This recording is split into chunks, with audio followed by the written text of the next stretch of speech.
Hola a todos, bienvenidos una vez más a Torrelaguna Radio. En el día de hoy os ofrecemos una edición especial de Historias de la Villa, nuestra sección dedicada a conocer el pasado histórico de nuestro municipio con motivo del Día del Villazgo. Así es, Carlos, y es que tal día como hoy, hace 631 años, el 30 de abril de 1390, Juan I de Castilla concedió a Torrelaguna el privilegio de ser villa independiente. Y para conmemorar esta efeméride, vamos a hablar con la antropóloga e historiadora Rocío Rivas Martínez sobre los grandes hitos que han marcado la historia de Torrelaguna. Rocío, muy buenas. Hola Nuria, hola Carlos, encantada de estar con vosotros. Bienvenida de nuevo a Torrelaguna Radio. Bueno, Rocío, te estás convirtiendo en un habitual ya de nuestro canal, pero estamos encantados y nuestros oyentes también les gusta mucho escuchar estos programas que dedicamos a la historia de Torrelaguna. Hoy hacemos este programa sobre el villazgo y podemos hablar mucho, pero para empezar, si te parece, vamos a comenzar hablando por el nombre de la villa. ¿De dónde procede el nombre de Torrelaguna? Pues el nombre de Torrelaguna pues existen varias teorías, en concreto dos. Una que es mucho más conocida y otra que es menos conocida, pero deciros que ambas se remontan un poco a la Alta Edad Media, en torno a los siglos VIII, XI. Y bueno, deciros que la primera teoría, que es menos conocida, es la que se remonta más o menos al siglo VIII, en donde nos encontramos a una Torrelaguna que está ubicada en lo que es una marca media, que es la zona fronteriza que separa los reinos musulmanes al sur y los reinos católicos al norte. Sí. Y lo que tenemos es que durante este periodo Torrelaguna pertenece a una zona de influencia musulmana. ¿Y qué hacen los musulmanes? Pues levantan toda una serie de sistemas defensivos y se afincan tribus bereberes en la zona, y en concreto lo que tenemos es que se nos dice que la tribu que se afinca en lo que sería la actual Torrelaguna eran conocidos como los Laguna, y de ahí puede venir el nombre de Torrelaguna. Y luego, por último, en la segunda teoría, que yo creo que casi todos conocemos, es la que nos dice que en Torrelaguna había toda una serie de sistema defensivo ideado por estos musulmanes a través de torres atalayas, y una de las torres atalayas que había en Torrelaguna estaría ubicada en lo que es la actual Plaza Cisneros, detrás de la iglesia. Sí. Tenemos que tener en cuenta que en este periodo, en torno al siglo XI, la actual iglesia no existía, y que esta plaza, si os fijáis, está en alto, es decir, es una especie de promontorio, con lo cual una torre de unos 12 metros sería vista desde diferentes lugares y perspectivas. Entonces, a esto se suma que sí es verdad que está documentado que entre Torremocha y Torrelaguna había una laguna, hoy seca, que deciros que a veces se llena cuando llueve mucho, y entonces el efecto óptico desde algunas perspectivas era de una laguna, y sobre esa laguna esa torre atalaya, y de ahí el nombre primigenio nombre de Torrelaguna, que luego evolucionó al nombre de Torrelaguna, y que también es el símbolo del escudo de la villa. Ajá, o sea que es un poco lo que se veía desde lejos, ¿verdad? La laguna, sí que esta teoría está extendida, la laguna y la torre que sobresalía. Y Exacto. También hemos escuchado el nombre de Barnacis. Sí, Barnacis, deciros que Barnacis es la actual Uceda en época romana. Que es también el periodo un poquito al que pertenecía, ese periodo romano al que ya pertenecía a Torrelaguna, a esa Barnecis, esa Uceda, sí. Sí. Ajá, muy bien. Y no sé si en algún otro programa hemos tocado este tema, pero podemos volver a comentar las primeras señales de vida en el entorno de Torrelaguna y los primeros vestigios. ¿De qué época son, Rocío? Pues los primeros vestigios y señales de vida que tenemos en Torrelaguna son bastante antiguos. Nos remontamos a la prehistoria, en concreto al Paleolítico Superior, en torno al 40.000 antes de Cristo. Tal y como vemos, por ejemplo, en las cuevas del Reguerillo. ¿Qué es lo que vemos en este periodo? Pues vemos que seguramente se trataría de pequeñas comunidades humanas, nómadas, cazadores, que sobre todo pues vivirían en cuevas y en abrigos en todo lo que es la sierra que va rodeando Torrelaguna. Y en concreto en Torrelaguna tenemos toda una serie de cuevas, pero quizás la más conocida o la que está mejor documentada es una cueva del tercer milenio, que es de la Edad del Bronce, que es la cueva del Rebollosillo, Sí. que deciros que fue descubierta en 1989, que ha sido excavada y que se ubica más o menos en la cercanía de lo que es la confluencia del arroyo Santa Lucía y San Vicente. Y lo que encontraron aquí fue una cueva sepulcral, es decir, una cueva donde se dieron toda una serie de enterramientos colectivos y secundarios de individuos que van desde individuos infantiles a adultos del 2600 antes de Cristo. Y hemos oído hablar también de las 7 granjerías de Torrelaguna, Rocío. ¿Cuáles eran? Pues estas 7 granjerías, o también conocidos como barrios, precisamente es el origen de lo que es Torrelaguna tal y como lo conocemos nosotros en la actualidad. Lo que vemos es que todas esas poblaciones que os he comentado ya de la prehistoria empiezan a bajar hacia el valle, hacia la zona de Vega, porque es una zona mucho más rica. Y en esa época romana lo que vemos es que se empiezan a crear toda una serie de villas agrarias, de casas de recreo y casas de campo, comentando ya lo que os he dicho anteriormente, dependientes de esa barnicis, esa búfeda primigenia.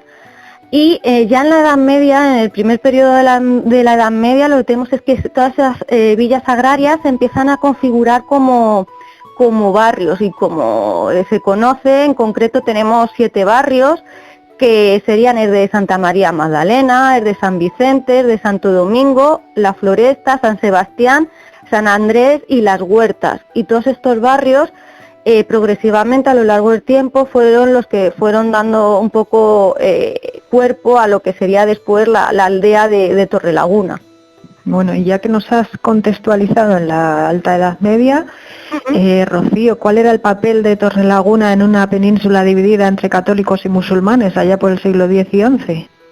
Pues lo que tenemos en ese periodo es que Torrelaguna todavía no era un núcleo fuerte o importante. Lo que tenemos es un núcleo, como os he comentado, pequeño, y su papel en principio sería algo más bien secundario.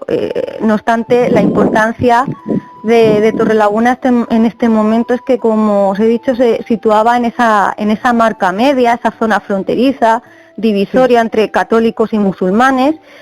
Y la importancia de esta zona es que los musulmanes lo que hacen es que crean todo un sistema defensivo de torres atalayas para defender lo que es todo el margen del río Jarama. Sí. Y en este momento es en donde vemos situadas 2 atalayas en Torrelaguna, la que conservamos, la de Arrebatacapas, y la que hemos perdido, que estaría en lo que es el actual casco urbano o antiguo de Torrelaguna. Sí. Entonces, la Reconquista supone el inicio del esplendor como población. ¿Cómo fue esa etapa? Pues lo que vemos es que la Reconquista, en concreto de la Marca Media, que es donde se sitúa Torrelaguna, es llevada a cabo por el rey Alfonso VI de Castilla, es decir, ya en 1085, en el siglo XI, y es aquí cuando vemos que Torrelaguna queda formando parte y dependiendo de la Corona de Castilla, del Arzobispado de Toledo y a su vez de Uceda. Y lo que vemos en ese momento es cómo empieza ya a crecer económicamente y poblacionalmente. Lo que vemos ya es cómo se empiezan a afincar aquí las primeras familias nobiliarias. Quizás la más conocida es la de los Vargas, cuya casa conservamos en la calle Mayor, y también es muy conocida porque fue para quien trabajó San Isidro y Santa María de la Cabeza, y entonces también es el momento en el que se empiezan ya a hacer toda una serie de obras, como la muralla, o toda una serie de ermitas de cada una, perteneciente a cada uno de esos barrios, y es ahí donde vemos el inicio del esplendor de Torrelaguna. Ajá. Sí, nos has hablado de las familias nobiliarias, concretamente de los Vargas, pero siempre se oye que la dinastía de los Trastámara desempeñó un papel importante para que Torrelaguna se desarrollase. ¿Esto por qué fue, Rocío? Pues los Trastámara, un poco para contextualizar y ubicar quiénes son, deciros que esta dinastía es una dinastía que entra al poder, es decir, a la corona de Castilla, en torno al siglo XIV, y entra al poder de una forma bastante curiosa. Lo que tenemos es que su origen se encuentra en las relaciones extramatrimoniales entre el rey Alfonso X y una noble de la corte, Leonor de Guzmán. Ajá. Y el problema ocurre cuando este rey muere. Quedan dos dinastías, una oficial representada en el rey Pedro II el Cruel, y luego la extraoficial que está representada en Enrique II. Ambos personajes lo que hacen es que entran en conflicto por la corona de Castilla y finalmente gana Enrique II y los trastámaras se hacen con la corona de Castilla. ¿Y qué es lo que tenemos en este momento? Que a partir de que los trastámaras se hacen con la corona, vemos cómo van a privilegiar y van a dar siempre beneficios a Torrelaguna con respecto al resto de poblaciones que van a estar menos privilegiadas. ¿Esto a qué se debe? Pues tenemos dos hechos. Uno, el primero, el que está documentado. Sabemos que Torrelaguna apoyó mucho en ese conflicto por la corona, apoyó mucho a los trastámara, económica y militarmente. Y luego, por otro lado, existe el mito, no está muy documentado, pero quizás sí que lleve algo de razón, y es el mito que nos dice que este rey Alfonso X, uno de los lugares donde tenía encuentros con Leonor de Guzmán era en Torrelaguna. Ya. Y quizás de ahí pues ese apoyo mutuo que vamos a ver en los siguientes trastámara, como Juan I, Juan II y la reina Isabel la Católica. Ya, sí, sí. Uh-huh. Y Juan I de Castilla, ya en el año 1390, es el que finalmente otorga el título de Villa Libre a Torrelaguna, que es lo que estamos celebrando hoy, ¿no? ¿Cómo se consiguió esta concesión? Sí, exacto. Lo que tenemos es que el 30 de abril de 1390, el rey Juan I, el bisabuelo de Isabel la Católica, lo que hace es que le entrega a Torrelaguna pues el título de Villa Libre o Burgo. No obstante, tenemos que tener en cuenta una cosa, porque muchas veces hablamos de independencia de Torrelaguna. Hay que dejar claro que es de independencia con respecto de Uceda, no con respecto al arzobispado de Toledo, ni mucho menos con respecto a la corona. Yeah. Y es verdad que lo que tenemos es que cómo se gestiona esta independencia del siglo XIV. Lo que tenemos es que el arzobispo del momento, Pedro Tenorio, pide la independencia al rey, a Juan I, alegando pues el esfuerzo que ha hecho la población de Torrelaguna en la construcción de las murallas, en el acopio de armas y de esfuerzo militar para la defensa de lo que es toda la zona de los ataques musulmanes. Uh-huh. Finalmente lo que hace este rey es que accede a esa petición del arzobispo y le entrega ese título de Villa Libre.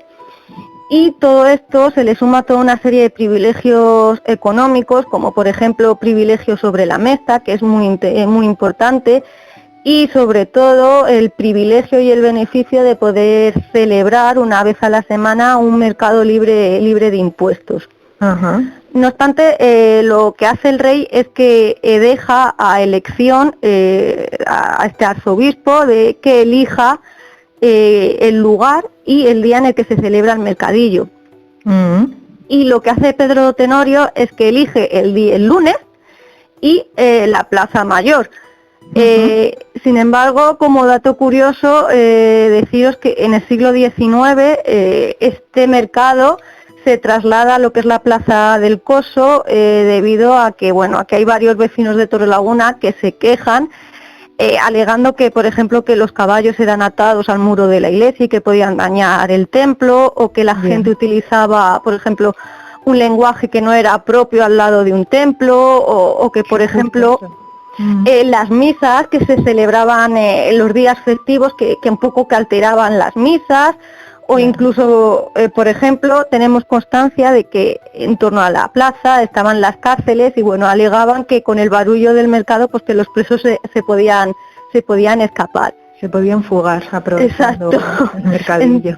Entonces lo que hace el ayuntamiento en ese siglo XIX es que acepta esas quejas y se traslada a la Plaza del Coso, aunque sí es verdad que con el tiempo no sabemos en concreto en qué fecha, vuelve otra vez a la Plaza Mayor. Sí, sí.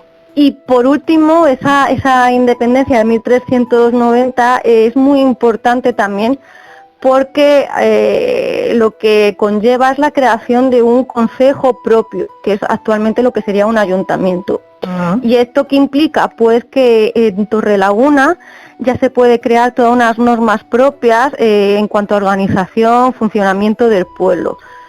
Y se tiene constancia que, por ejemplo, se crea una normativa para fijar precios del vino, del pan, de los cereales. Se establecen ya unos límites geográficos. También se establece un poco cómo se tienen que explotar los recursos naturales, los días de pesca o los días de recogida de la uva. Uh-huh. Y todo esto un poquito es lo que crea ya pues una configuración normativa de la villa, pero siempre teniendo en cuenta que la última palabra siempre la va a tener el Arzobispado de Toledo, es decir, siempre va a estar todo supeditado al Arzobispado de Toledo. Ya, sí, es cierta autonomía, pero con limitaciones. Exacto, sí, por el momento sí. Pues nada, Rocío, te agradecemos muchísimo que nos hayas acompañado en el día de hoy y que hayas compartido una vez más con nosotros todos tus conocimientos sobre la historia local. Gracias a vosotros. Un abrazo, Rocío. Bien, pues hasta aquí el programa de hoy. Os recordamos que podéis seguirnos en facebook.com/torrelagunaradio, YouTube, iVoox y también en Spotify. Un saludo para todos y hasta pronto. Torrelaguna Radio.